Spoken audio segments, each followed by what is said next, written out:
वापस आ गई। तुम एक काम करो, जल्दी आ जाओ। हाँ हाँ।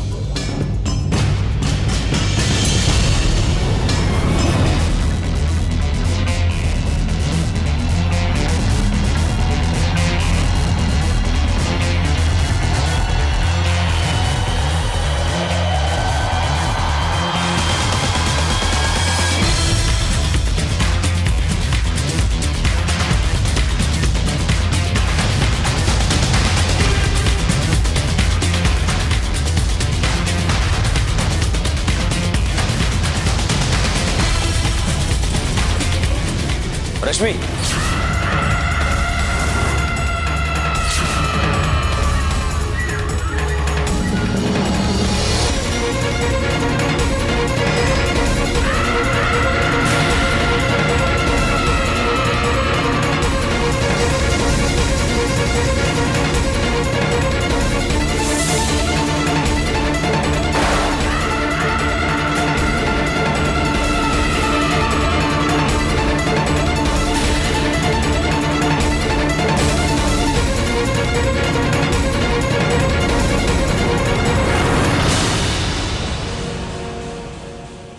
हाँ तो रोमियो और जूलियट, आप दोनों खुद हमें अपनी कहानी बताएंगे या हम बताना शुरू करें?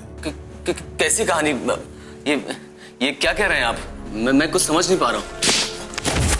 इतना काफी है या दूं एक और? नहीं, मैं बताता हूं। मैं सब कुछ बताता हूं। दरअसल मैं और रिया एक दूसरे से प्यार करने लगे थे। ना तो रश्मि से खुश था और ना ही रिया अमन से। हम दोनों अपने अपने जीवन साथी से छुटकारा पाना चाहते थे। रश्मि और अमन इतने जिद्दी थे कि इतनी आसानी से डिवोर्स के लिए नहीं मानते। और वो बंगला और सारा बैंक बैलेंस भी रश्मि के नाम पे था, जो उसके डैडी ने उसे दिया था। जब मुझे रश्मि की बीमारी का पता चला तो मैंने उसका फायदा उठाने की सोची। रात में जब वो सो जाती थी तो मैं घर की कोई ना कोई कीमती वस्तु तोड़ देता था और सुबह जब वो उठती थी तो मैं बोलता था कि ये सब नींद में तुमने तोड़ा है। अच्छा तो ये भी बता दो, इस संतोष आनंद का खून रश्मि ने किया या तुमने? जी मैंने। उस रात जब मैं ऑटो लेकर वहां पहुंचा तो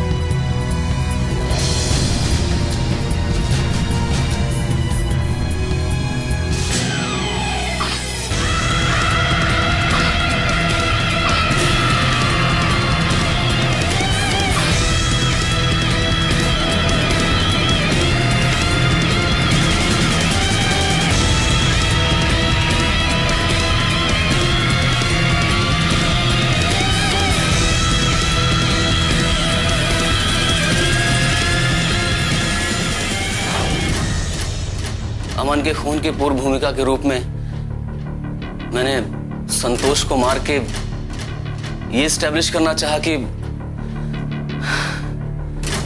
मेरी बीवी ने ही अमन का मर्डर किया होगा।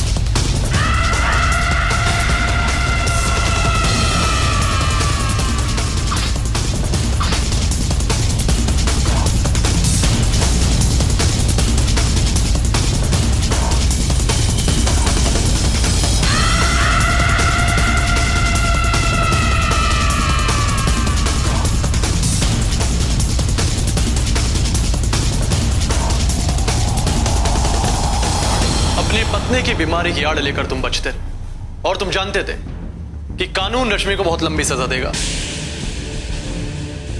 या फिर उसे पागल खाने भेज देगा। और अगर तुम्हें सजा भी होगी तो बहुत मामूली सी। रोमियो और जूलियट की तुम दोनों की रोमांटिक तस्वीर देखकर मेरा दिमाग कुछ और ही सोचने लगा। मैंने संतोष आनंद की पोस्टमार्टम रिपोर्ट को दोबारा स्टडी किया और तब मुझे पता चला कि संतोष आनंद के सर पर चोट लगने के 15 मिनट बाद उस पर चाकू से वार किए गए थे। और यही बात मुझे खटकने लगी कि क्या रश्मि 15 मिनट तक किसी का इंतजार कर रही थी? तो मतलब बहुत साफ है कि तुम ही ने 15 मिनट बाद वहां पहुंचकर संतोष आनंद का खून कर दिया। हिप्नोथेरेपी के दौरान रश्मि ने हमें यह बताया कि बार बार तुम उसके दिमाग में एक ही बात डालना चाहते थे कि उसे कोई बड़ी दिमागी बीमारी है। उसे प्यार तो बस तुम ऊपर से ही दिखाते थे। आकाश, मैंने तुम्हें अपना भगवान माना और तुम्हारी हर बात पे मैंने विश्वास किया, लेकिन बदले में तुमने मुझे इतना बड़ा धोखा दे दिया। रिया, तुम दोनों ने मुझे अपने रिश्ते के बारे में बोला होता तो मैं कब की तुम दोनों की जिंदगी से चली जाती और अपनी जमीन जायदाद भी तुम्हारे नाम कर देती मैं। आकाश, तुम्हें पता नहीं, रश्मि जब एक स्टेज आर्टिस्ट थी तब एक नाटक के दौरान उसकी आंखों के सामने उसके भाई का कत्ल हुआ।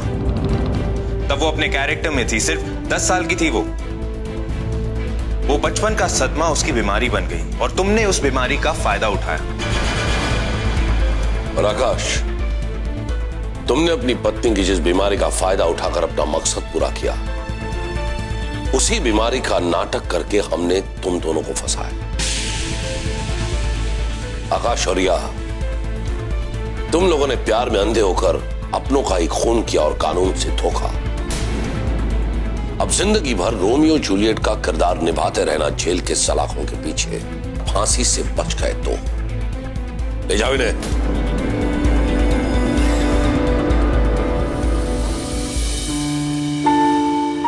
इश्क, प्यार, मोहब्बत इंसान को आबाद भी करता है और बर्बाद भी।